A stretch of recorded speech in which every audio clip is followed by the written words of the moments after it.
Hello, my name is Titus Peachy, and I'm a member of the Legacies of War Board, and I'm very pleased to welcome you to this interview today.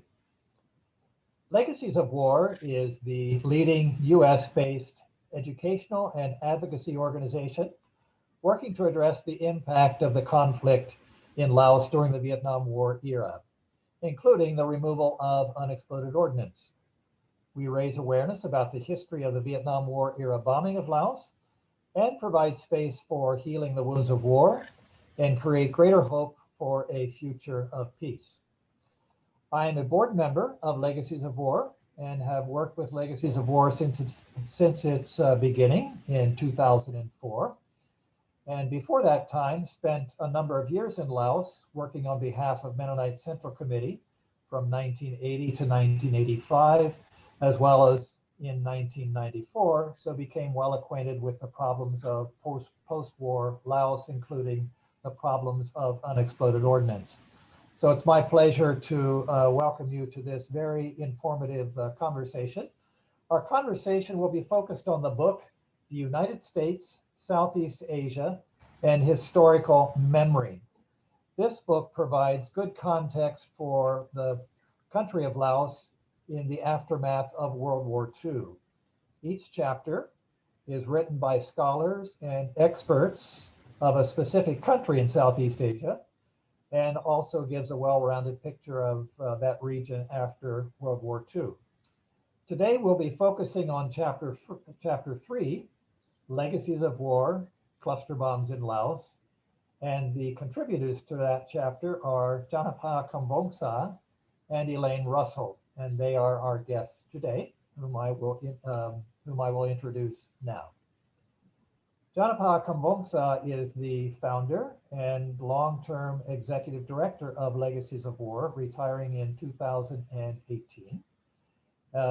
She founded the organization and has successfully advocated for a great increase in US funding for cluster bomb removal in Laos and survivor assistance, moving the government from around 2 to 3 million in 2008 to 30 million in 2016. And that number has now increased to 40 million in 2021.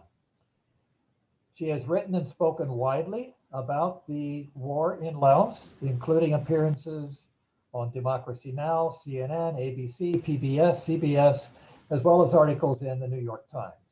She received a BS in Public Administration from George Mason University and a master's degree in Public Policy from Georgetown. So welcome, Channapha. Thank you. Next is Elaine Russel. Elaine graduated from the University of California at Davis with a history degree, and then California State University, Sacramento, with a master's in economics. She has worked as a resource economist in the energy and environmental field, run her own consulting firm, and written research-based fiction. Her first novel actually originated from her interest in the Hmong immigrant community in the Sacramento area. She has been a volunteer and worker with Legacies of War for many years and has lectured and traveled to Laos.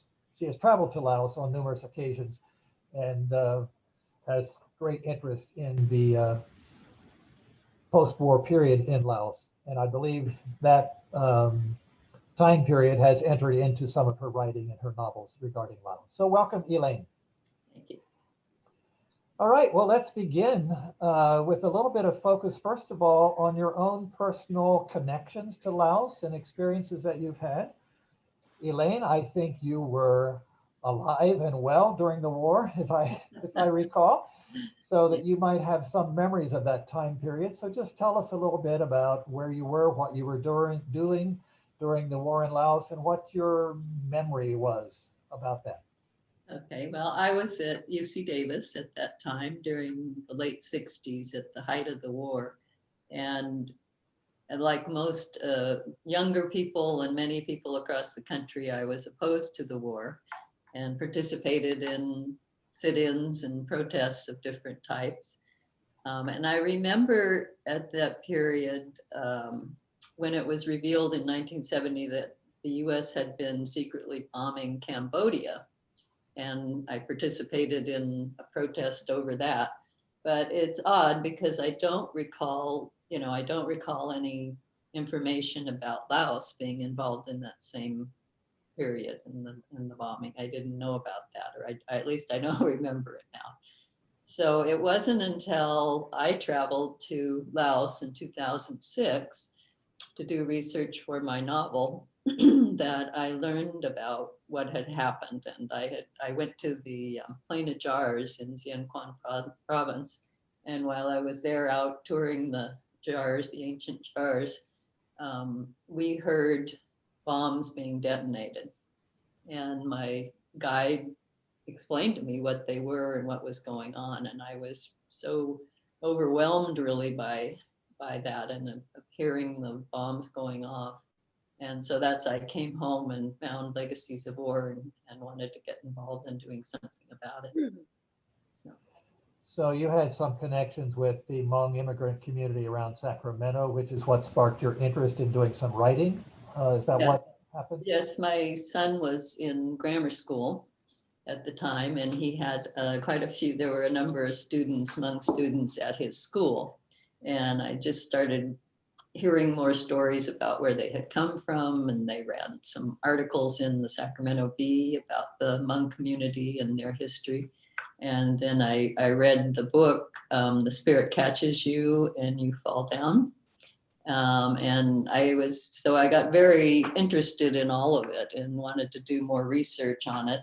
And the more I did the research, I had thought I might write like a short story about this, and it turned into a novel because there was so much to learn and so much to tell. And it was such an astonishing thing what had happened there, and that so few people know about it.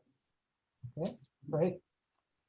Well, Channapha, I don't think you were in university when the war was happening. Not yet, just a couple of years away. But if you could tell me a little bit about your own family and connections to Laos and your own background. Sure. I was born in Laos, in Vientiane, and we grew up there. My dad's actually from Luang Prabang, and my mom is from the south in Tai Kak.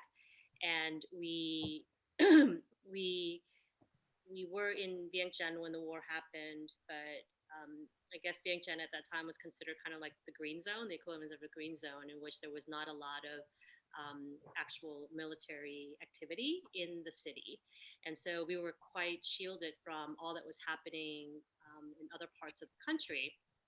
But of course, after the end of the war in 75, we were also affected, and families and people were getting rounded up.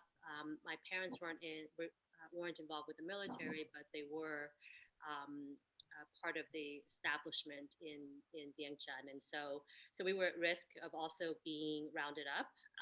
And so around 1979, my parents made the decision to flee Laos, and we fled across the river into Thailand, where we were at the Nong Khai refugee camp for about a year, and then eventually resettling in Northern Virginia in 1980.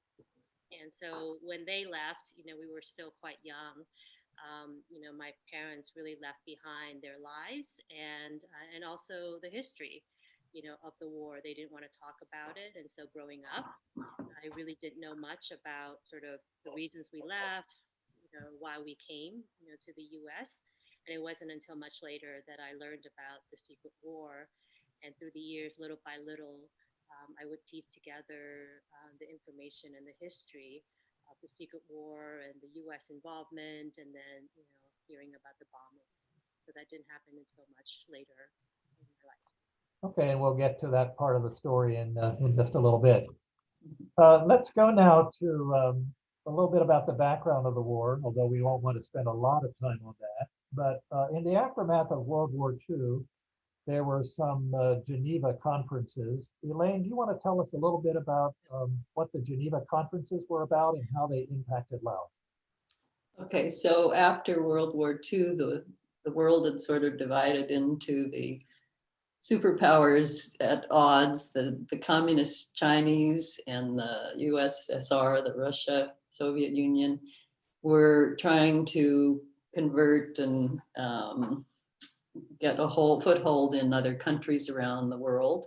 And the US and the Western European countries were sort of at odds with this and trying to keep countries from going communist. There was a real fear that a lot of countries were going to turn that. And this was also going on to an extent in Southeast Asia, in Indochina, especially in Vietnam. The northern Chinese Viet Minh were becoming stronger and stronger. And 1954, at this period, they were fighting to get the French out, to end French colonialism. And that involved some in Laos as well. And so, and the US was backing this, and the Western European countries, and they were trying to allow France to remain, and rather than granting these countries their own, become their own countries and independent. So in 1954, there was the Geneva Conference was held in Geneva, Switzerland, and all of these parties came together, and they eventually signed the 1954 Geneva Accords. And in that, there were actually 4 countries formed in a way. North Vietnam was divided, Vietnam was divided into the North and the South, independent, but they were going to have an election and come together. And Laos was the Kingdom of Laos and the Kingdom of Cambodia were created. And in these accords, an important part of the agreement was that Laos and Cambodia would be neutral, independent countries. There would be no foreign interference. Any foreign troops and involvement was to stop. And so that didn't really work too well, because they all kept staying there and they all kept being involved because they were very worried. The countries, especially Laos, had a lot of different factions. Some were some favored a communist government of sorts, and some more neutral, and some were very pro-Western. And so the US remained there, and the CIA and Russia, and some Chinese, I assume, as well. And they were all manipulating behind the scenes and providing training and different things in secret.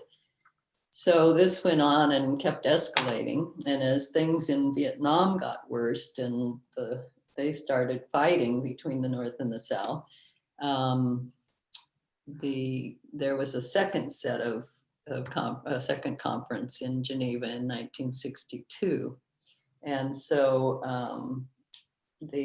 again, all the parties sat down and said, okay, Laos, Cambodia, they're all independent, they're neutral, everybody should get out.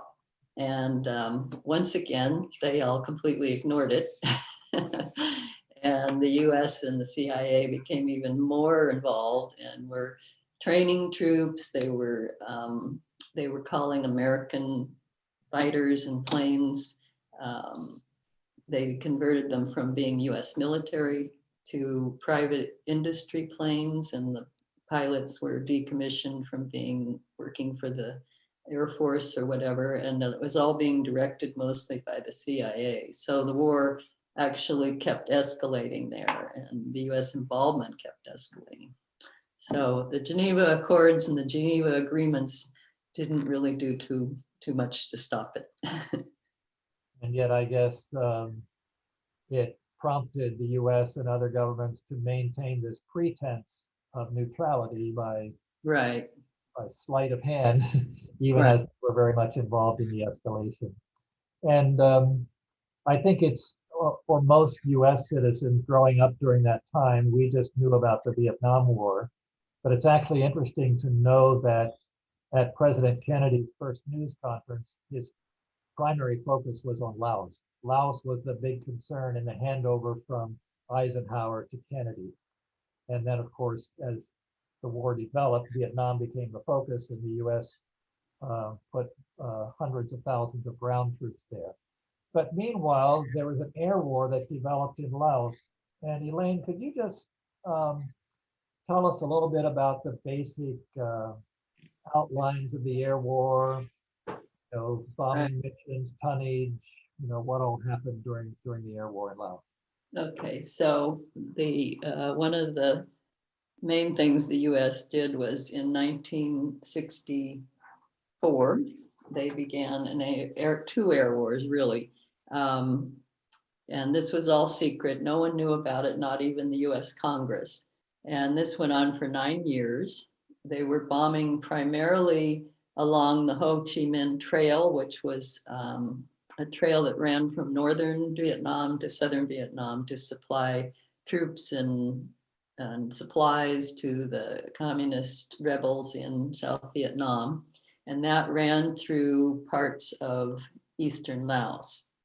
And then there also was in the Gian Quan area in northern Laos, there was their own civil war going on with Pathet Lao, which was the Lao Communist Organization fighting against the Royal Lao and others with assistance from North Vietnam. So the US was very concerned about the activities in Laos and decided that they would start bombing to stop all of this. So from 1964 to 1973, we dropped more than 2.1 million tons of ordnance, which is just an incredible amount. That's more than was the US dropped in all of World War II, both in Europe and the Pacific. So it's just these staggering numbers. And this happened in over these 9 years there were over 580,000 bombing missions, which is a plane load of bombs. And that equates to dropping 8 tons or 8 plane loads of bombs every 24 hours for 9 years.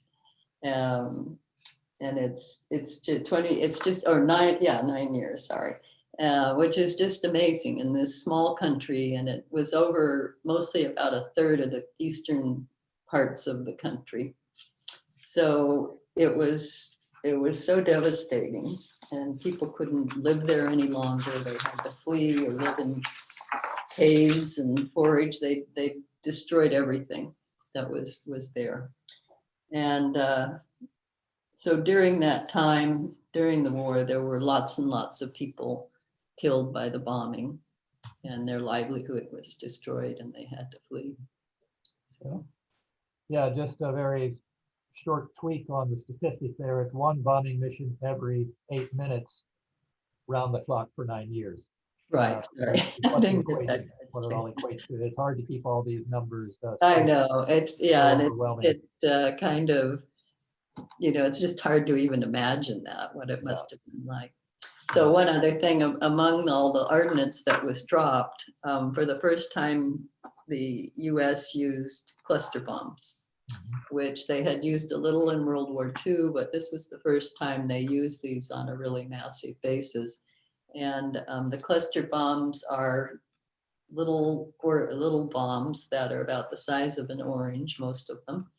And they were dropped from the air in big bomb casings that would open up and release anywhere from 400 to 700 of these small bombs.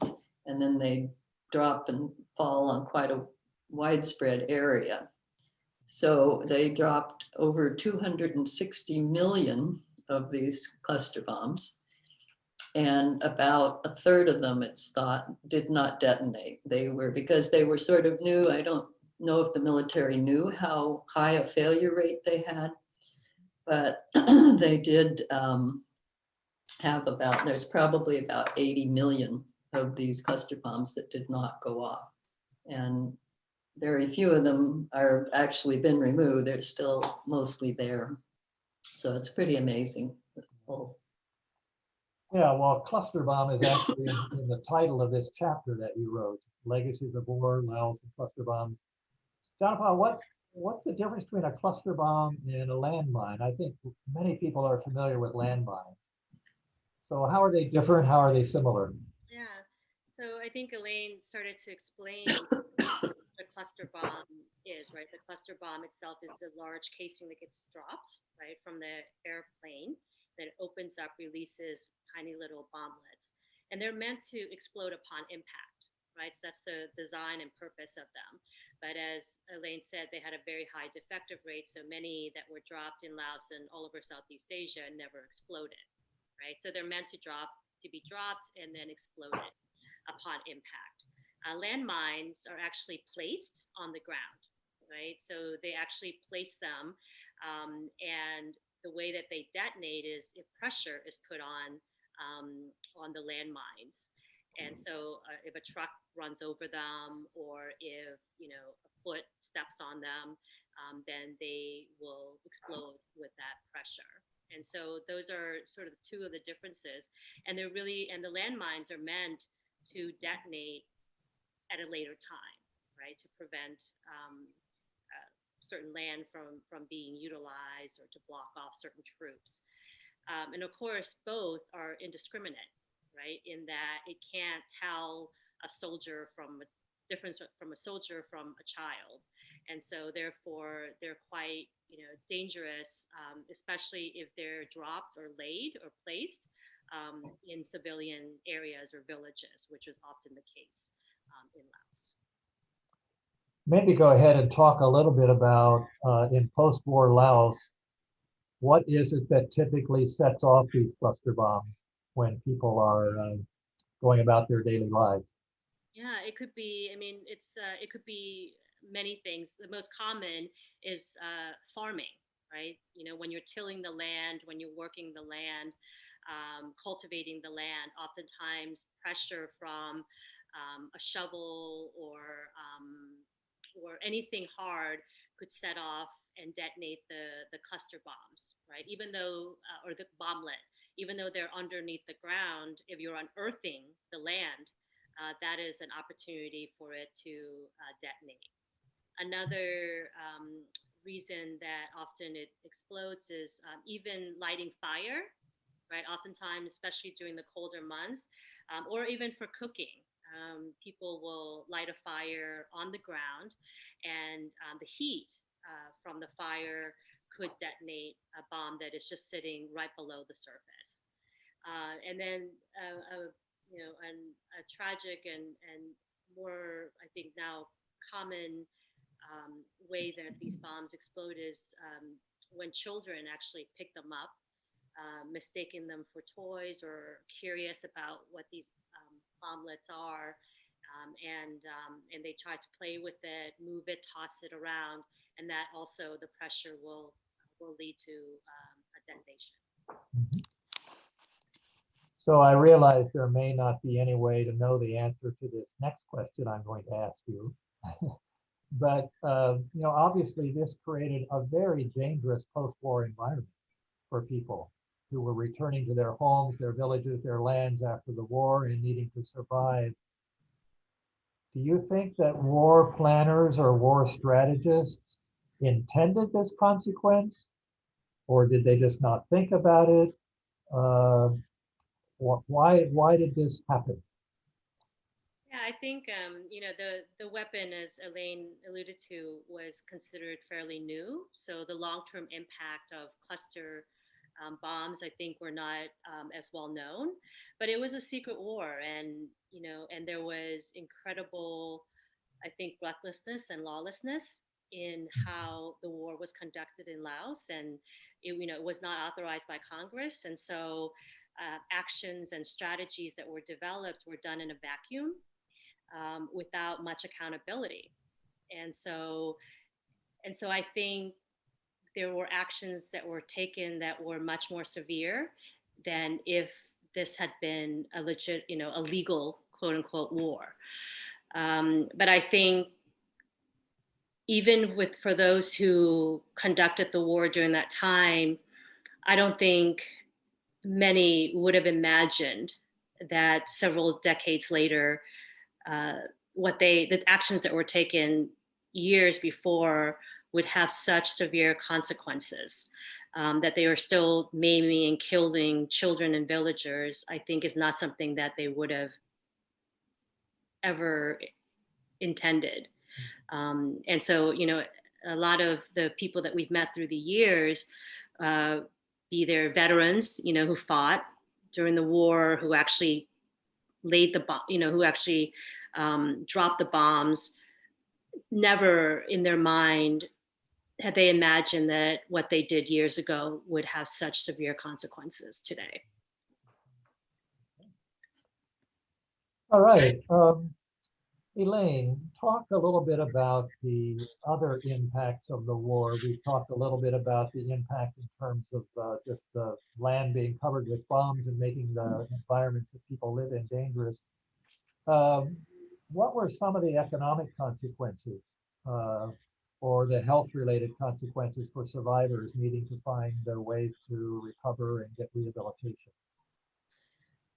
Yes, well, the bombing during the war really just wiped out lots of areas. A large part of the eastern part of Laos, they would bomb the villages, the fields, the livestock.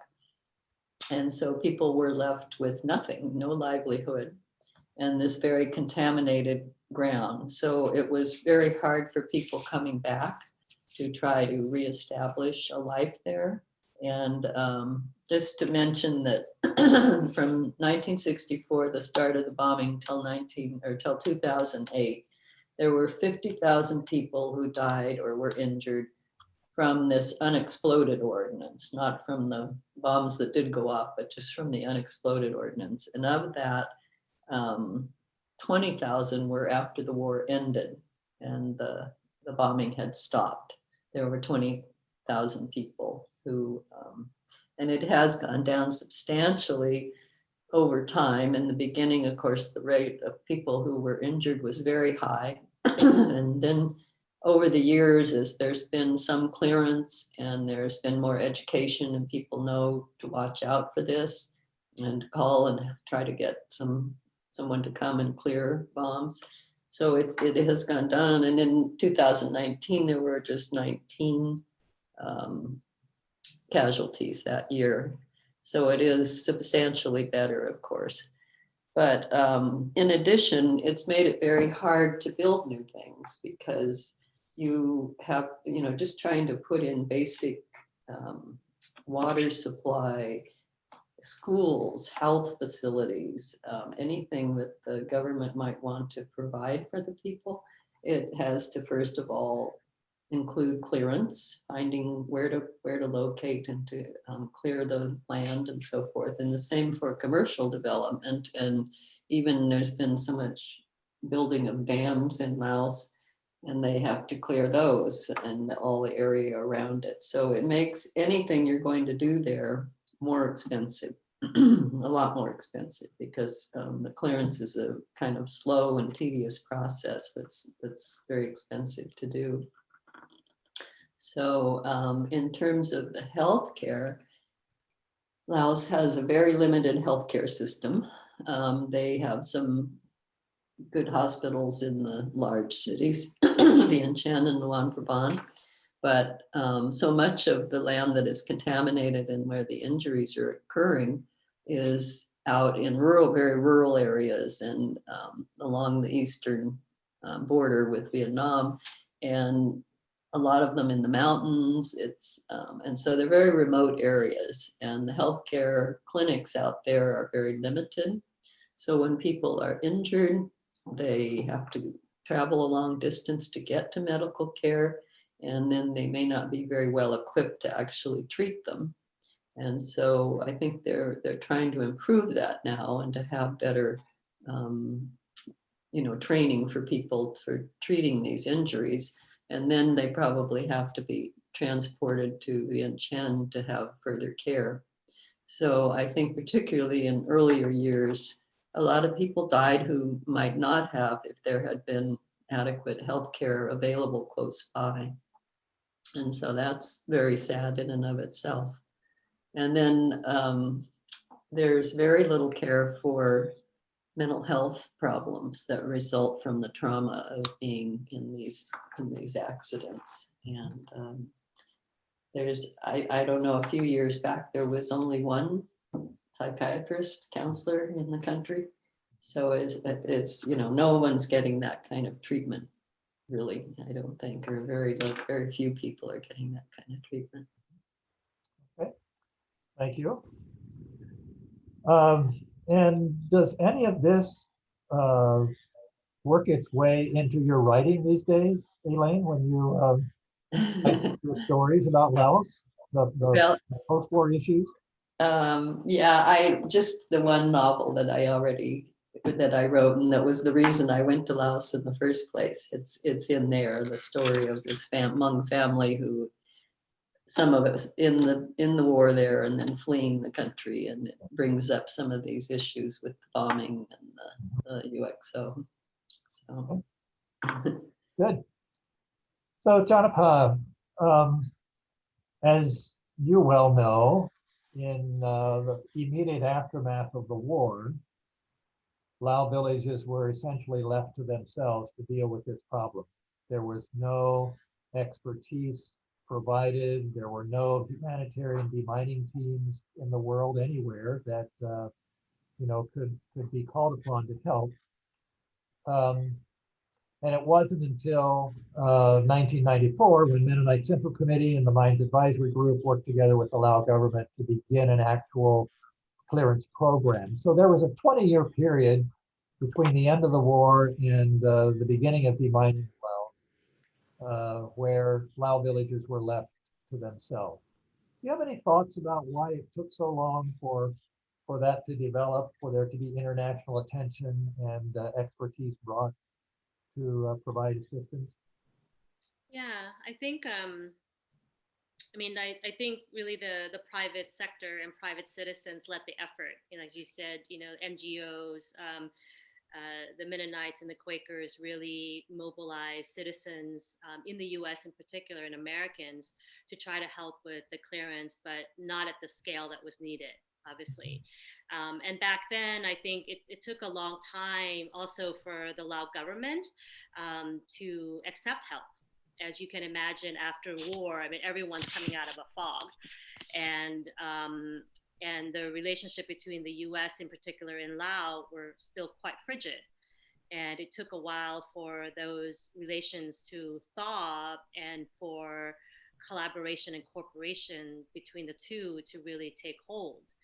And so the bilateral relationships between from government to government needed to really develop, and the trust needed to be built.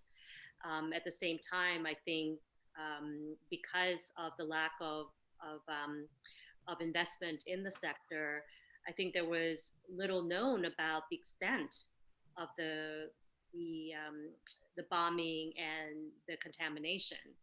And so I think the both the lack of trust and the lack of information, I think, made it difficult to begin to address the issue on a large scale.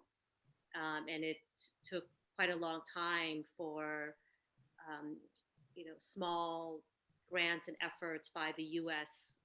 To invest in Lao, and for the Lao to actually receive the international help and support.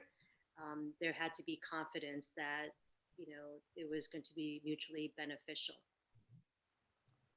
So talk a little bit now then about how you became much more aware of this issue and how you began to work with the U.S. government and the Laotian American community to develop support for U.S. to do more work on this area in Laos.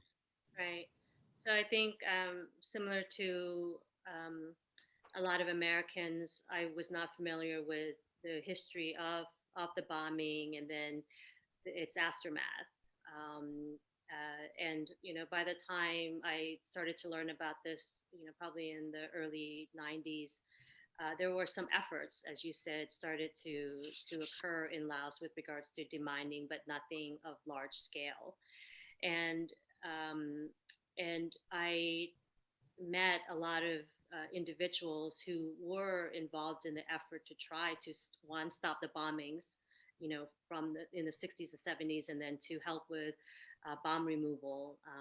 Titus, I met you, and there were others, including Fred Branfman, who's has many chapters in this book as well, who wrote about his time in Laos and the bombings that took place, and trying to expose this back when it was actually happening.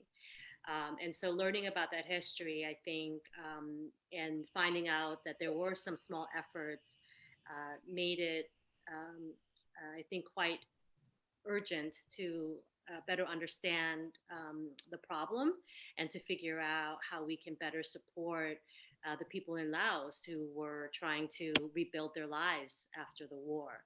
And so I started talking with other Lao Americans who were also in search of their own, learning about their own history and trying to answer the same questions of, why their families fled, and what happened in Laos, let alone what the relatives that they left behind were still dealing with to this day.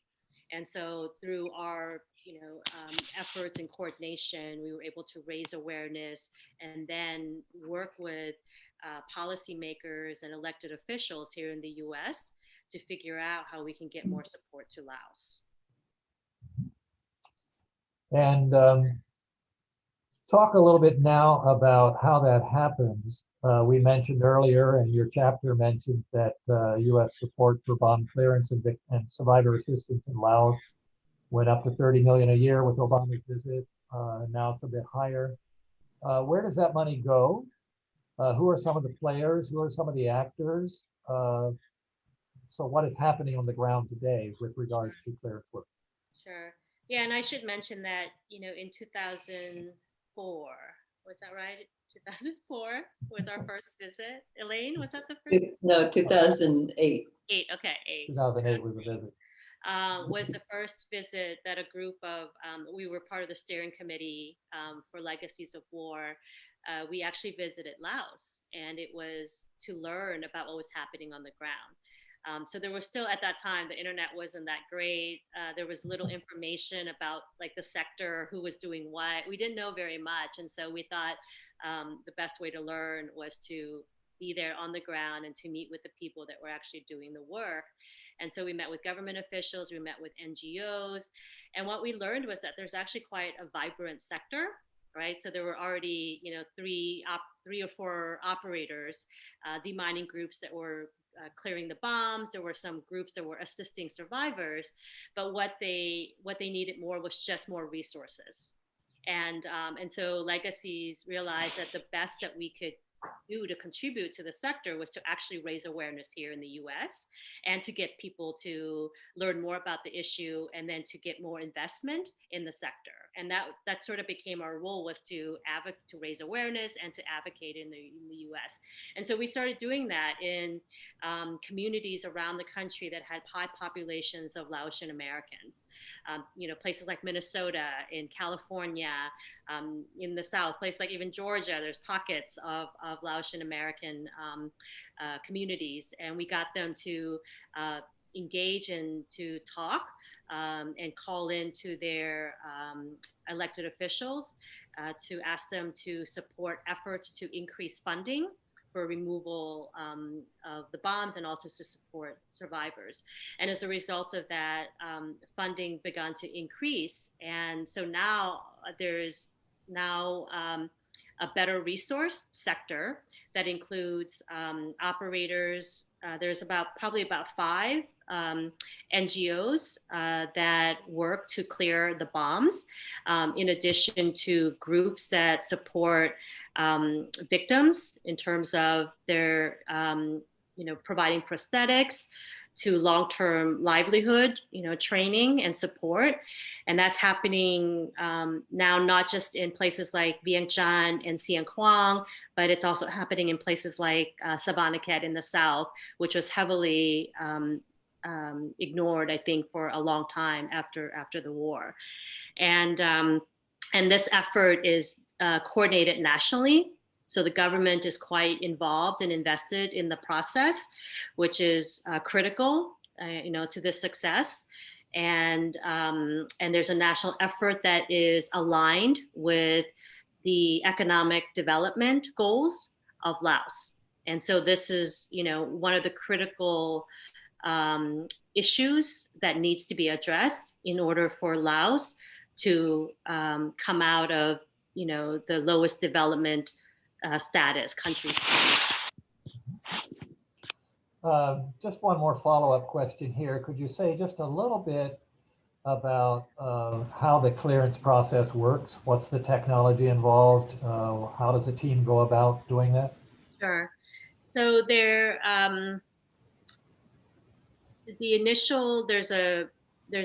bombing data, right, that have been used in the past, followed up now by the innovation of updated survey that helps to better identify areas that have leftover bomblets or cluster bomb drops. And then, and so that's the start. And then there's also community surveys that are done, right, relying on villagers to tell the deminers where they've seen bombs.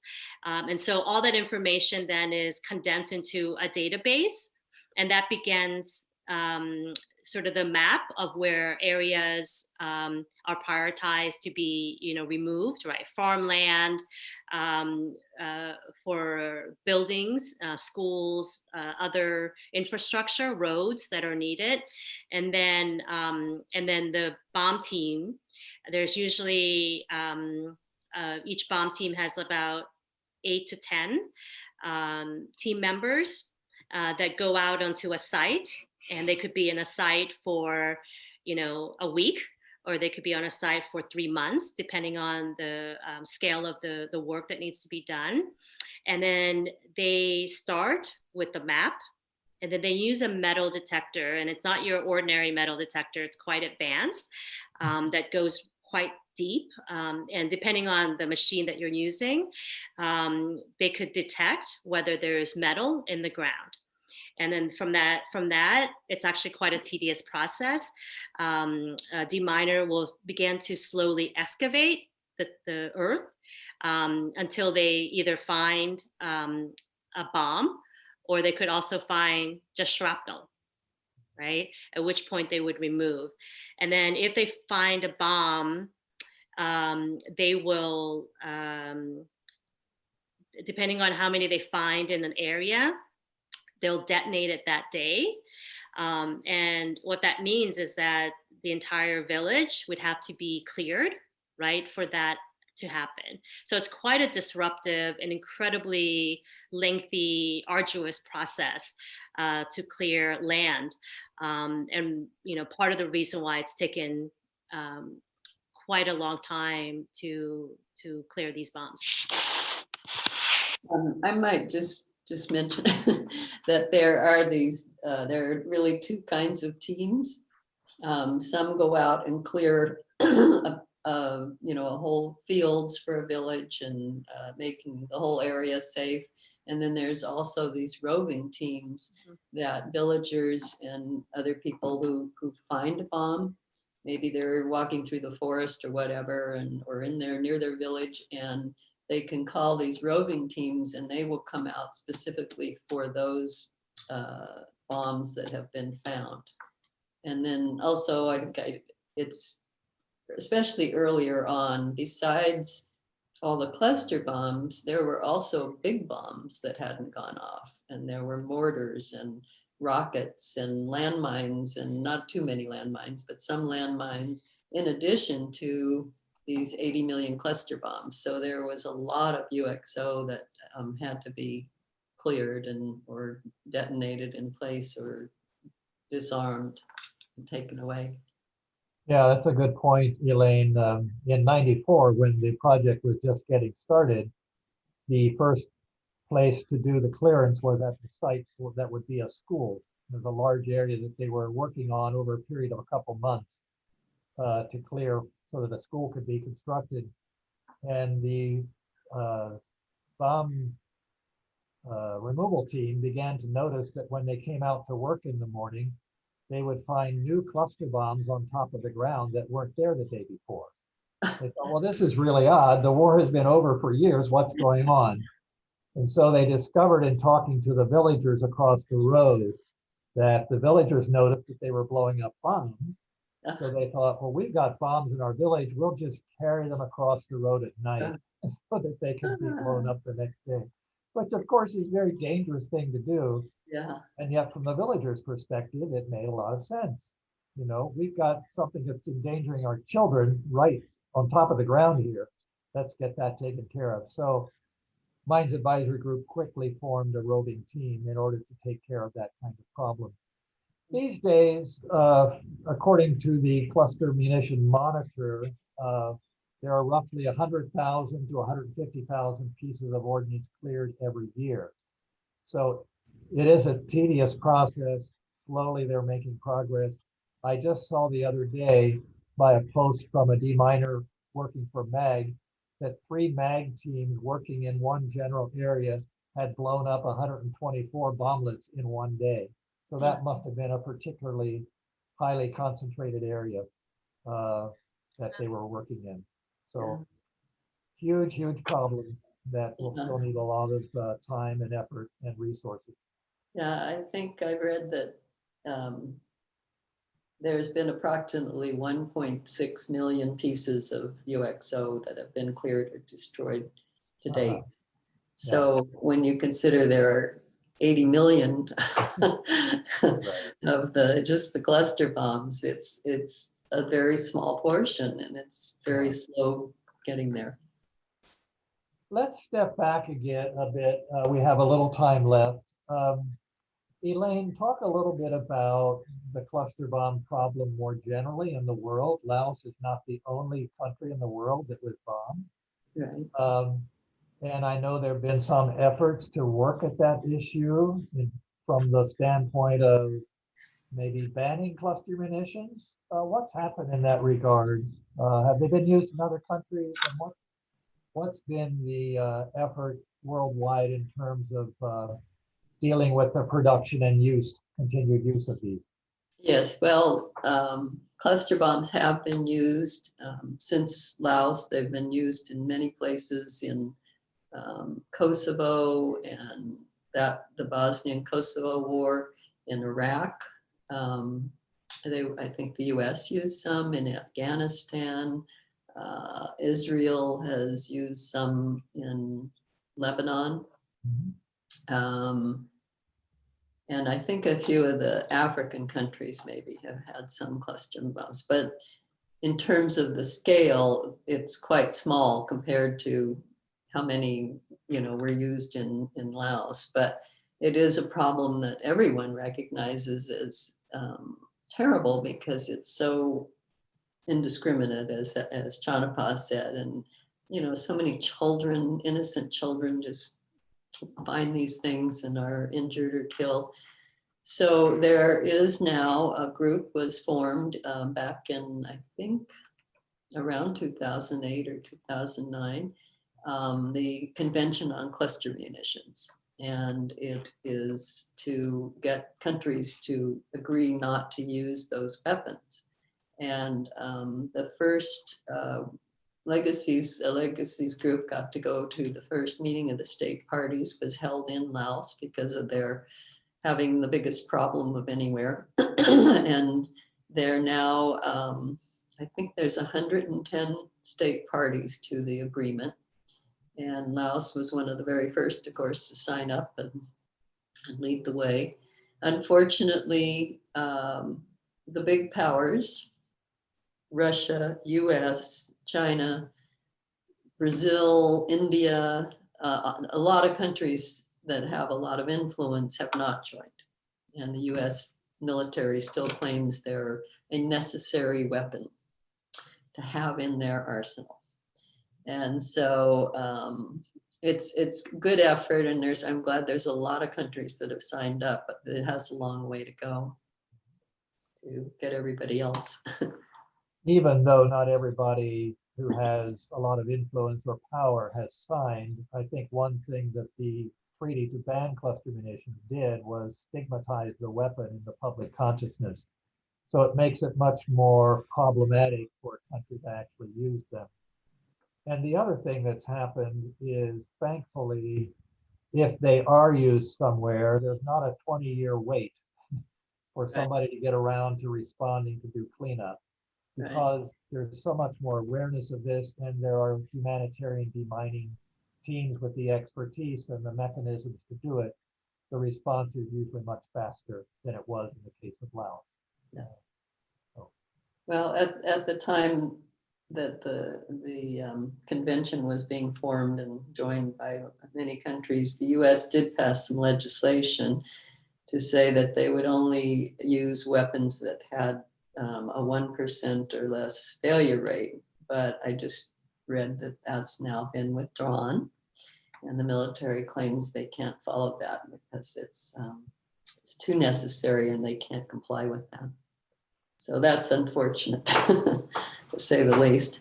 yeah, I think the Obama administration made that decision initially, and under Trump it was reversed. So I don't know if it will switch back given the Yeah, recent election or not. But yeah, yeah, hopefully the U.S. can come into compliance. right.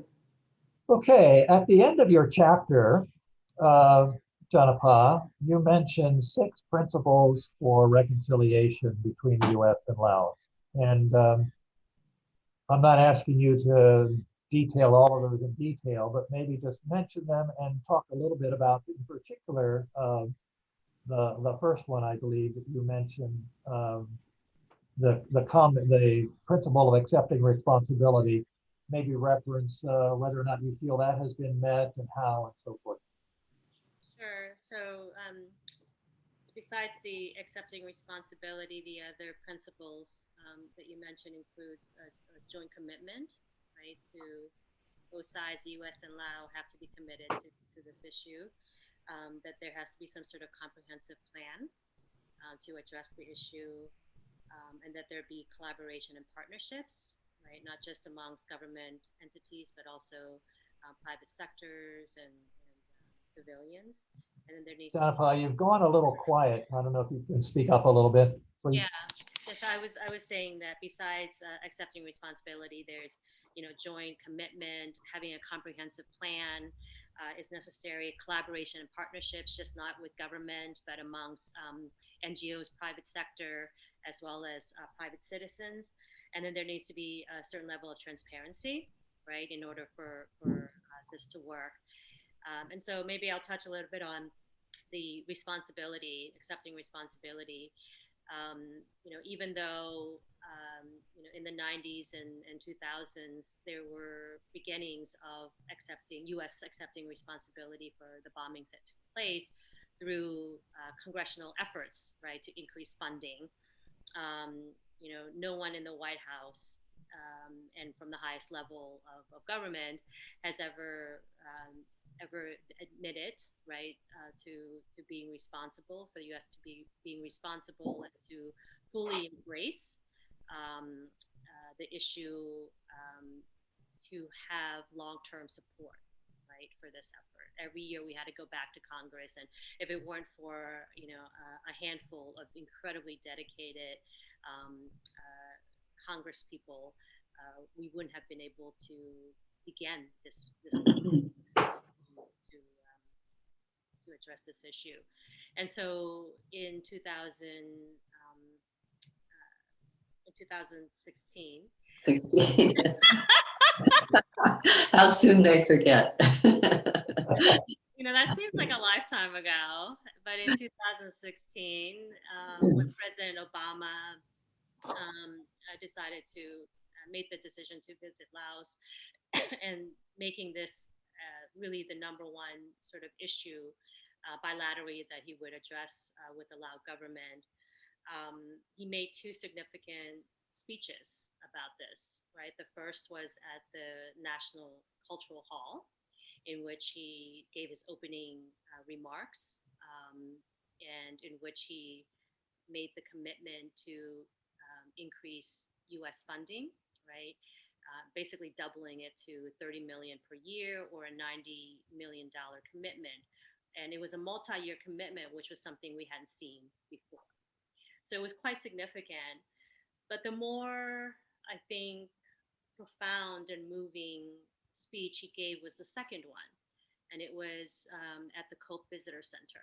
And it's not one that gets a lot of attention, but it was a 12-minute speech in which he really laid out um, the sort of moral responsibility that the U.S. had to really um, support the efforts that the Lao had already started um, to provide a better future, for the people of Laos. And I listened to it again, and I just wanted to read one of the quotes, the statements that he made from that speech. And he said, "In Laos, people are suffering from decisions that were made decades ago. We embrace the hope that out of this history, we can make decisions that could lead to a better future for the people of Laos, for the United States, and for the world." And it was really remarkable to hear a US president embracing the responsibility of this legacy that had been ignored, avoided for so long. Not only to, and it wasn't symbolic, behind it was concrete solution and resources to address this issue.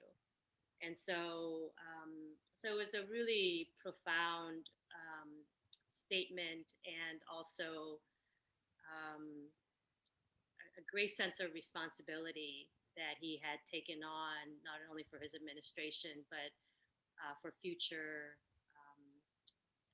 role that the U.S. would have in addressing this issue until it's resolved. As I recall, and I don't remember which speech it was, he also outlined or acknowledged the U.S. bombing and the impact on villagers in some detail. Is that right?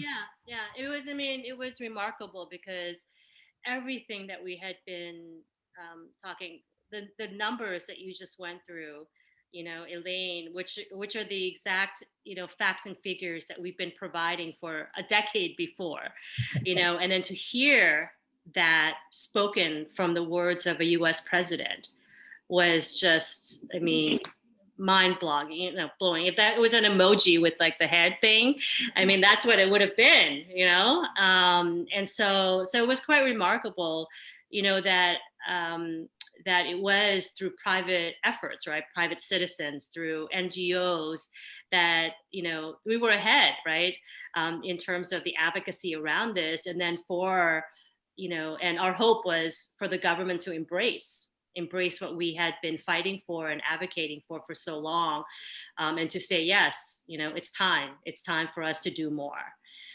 So it was quite remarkable. So what impact did that have on you and your Laos American colleagues here in the U.S.? I think you were in Laos at the time, actually.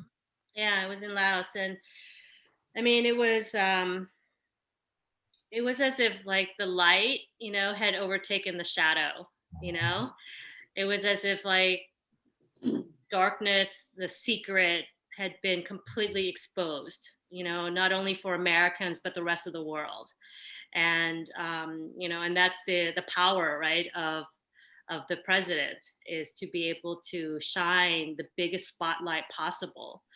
And now, given, I mean, he spent a lot of time in Laos, right? He spent almost 2.5 days, which was a long time, for a president to focus on one country, and then to give 2 speeches, in length around this issue, is, I look back and I think about just how there are just so many issues that he could have focused on, and for him and his team to really hone in on this legacy and addressing it, was more than we could have, I think, hoped or expected. And we hope that, current administrations and future administrations will carry on that commitment that was made by the US government.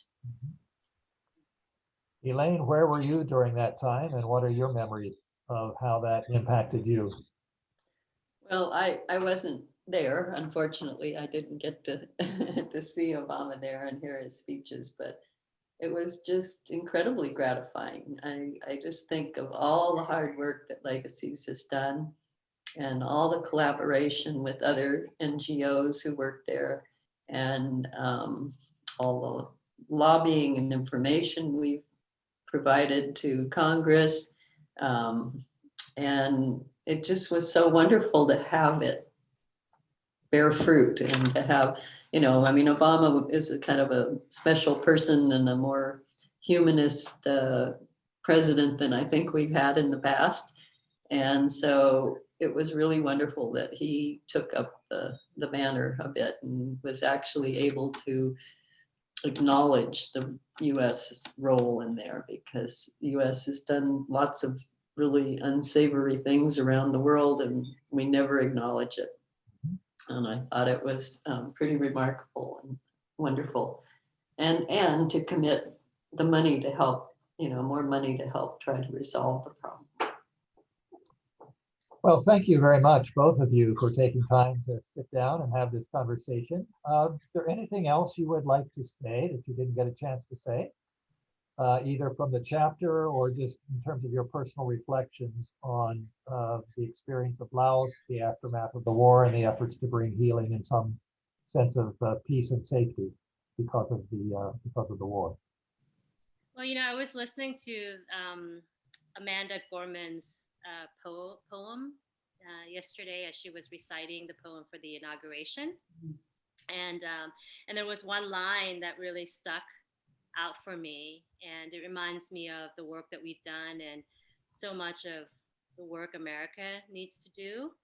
And it goes, "Being American is more than pride we inherit. It's the past we stepped into and how we repair it." And I thought that was so beautifully said. And America has so much work to do here, domestically and also abroad, but there are ways to work at it, and for us to eventually, hopefully, heal and repair, what has been done in the past.